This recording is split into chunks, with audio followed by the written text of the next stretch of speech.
ഒരു സ്വപ്നം പോലെ കൺമുന്നിൽ കണ്ടേ പല നാളായി കാക്കും ആശകൾ കലിതുള്ളും കടലും ഇരുളടയും കാടും വഴിയായി തീർന്നീ യാത്രയിൽ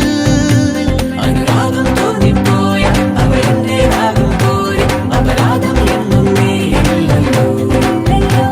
ഒരു ലക്ഷം കള്ളം കൊണ്ട് ഈ ലക്ഷ്യം നേടും നേരം അവൾ ലക്ഷ്മി ദേവിയായി വന്നിതാ